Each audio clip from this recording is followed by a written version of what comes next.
All right, everyone. So, according to Take Two CEO, Borderlands sales numbers for Borderlands 4 did not meet expectation. Okay, so we're reading here from Game Rant. In an interview with the game business, Zelnick said that while Take Two was happy with Borderlands 4's release, it didn't sell as much as the publisher expected. This has been a surprise to many, considering Borderlands 4 sold over 2.5 million copies in less than 2 weeks. However, those numbers, while impressive from an outside perspective, appear less exciting in the context of the franchise as a whole. Borderlands 3 sold over 5 billion in its first 5 days. Previous entries may not have sold quite as quickly, but the series had not yet reached as wide an audience, while Borderlands 4 had the advantage of a larger gaming market and the increased publicity of a modern AAA game. Unsurprisingly, Zelnick chalked up the disappointing sales figures up to this game's struggles on PC. Almost immediately upon release, Borderlands 4 PC players encountered major performance issues, even among those systems met the title's high recommended specs. Harsh responses and Twitter rants from Randy Pitchford over the controversy likely added fuel to the fire, which may have stopped some PC players from buying the game and led others to refund it. Still, Zelnick is hopeful Gearbox can turn things around with ongoing patches and optimizations, saying, in the fullness of time, we think it's going to do great. So I've played um a good amount of Borderlands 4. And I have to say, I was not someone who played a ton of the other games in the series, and I really, really liked Borderlands 4. I thought it was really fun combat. I thought how the story worked was really good because you could just kind of go around this giant, giant area, right? This whole world that's built there and do a lot of what you want. And the missions were fun, the enemies were entertaining to fight. I just thought there was a lot of good in the game. But I think one thing that, developers are learning and these companies are learning is that it is a new day for the average gamer, right? And what I mean by that is there's a lot of gamers who are going to YouTube. There's a lot of gamers who are reading X and Twitter.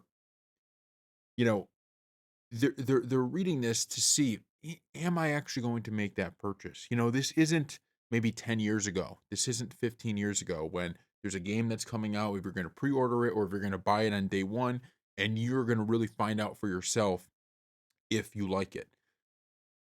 A lot of people are saying, look, I'm done pre-ordering games, and when they hear about a bad launch, when they hear about there's issues with this, and then there's other controversies, they might just say, you know what, I'm going to wait for this game to go on sale for me to go ahead and purchase it. And in some ways, I think that's justified. We talk about it all the time with other, Call of Duty, Battlefield, all of these things where it feels like there's hyper fixation on problems with the games.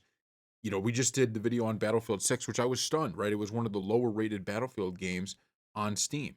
And it, to me, is one of the best ones. But I think this comes from a place of consumers are, at the end of the day, kind of frustrated with everything they're seeing from the gaming industry.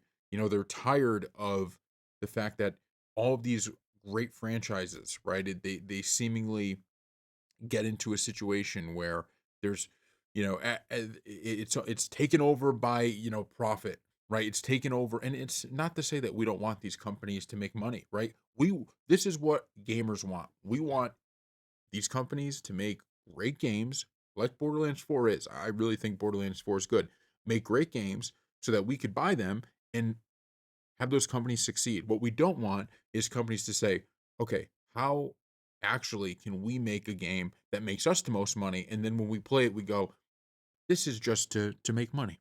This is nothing more than to make profit, right? That's it. It's very simple, right? Make a good game and people will buy it. And so I just think these companies have to be very clear, especially when you're talking about PC, because when you have an Xbox or a PlayStation, basically, one thing I learned back in the day when started PC gaming is the one downside to PC gaming is that when you buy a game, okay, you may have to do some things to get that thing to run properly, especially if you're not using high-end PCs, right? But even if you are, sometimes you'll have some sort of problem where the game on a certain, you know, graphics card or something like that doesn't work properly. It's something that with PC, it exists unlike with the Xbox. So they have to start making sure. And I understand with a game like this, you might kind of set yourself up for failure a little bit, right? Because it's so expansive that you're obviously going to have some problems. But it's one of those things you have to make sure you deliver in a big way on that, because if people feel that the game is broken at launch, and then people feel that the company is not taking the corrective action, they're just going to tune out. They're just going to be done with the game. And I don't think that's happening with Borderlands 4, to be honest. I think this hurt them, as he points out. And this is one of the reasons I've always been really, really supportive of betas. I've always been really supportive of allowing people to play these games a little bit early, even if it's just a small chunk, because you allow yourself some time with it, right? To get some of those problems out of the system. You think about Gears of War Reloaded, you think about all of the betas with Battlefield, you think about with we'll see, I guess, here with Call of Duty. But you can fix a lot of these big issues before the game even launches. And people are going to understand, oh, this is a beta. So we're okay with problems with the beta as long as at launch you don't have big issues. I remember, I think it was the first weekend of the beta for Gears of War Reloaded. It was forever to get into a match, right? It was a really, really bad start. By the next time, it was fine. By the actual launch of the game, it was nowhere near as bad. So that's how you use a beta, right? And so I just hope that Borderlands 4 does at some point get the credit it deserves, because I do think it's a pretty fun game. I do think it's a pretty good game, but I understand that if you have a situation where, you have people with systems, right, that are good enough to run on the highest specs, and yet their game isn't working properly, then anybody who hears that's going to say, well, I'm not going to be getting this game right now then until that stuff is fixed. That's just the honest truth. So thank you all for watching, and we'll see you next time.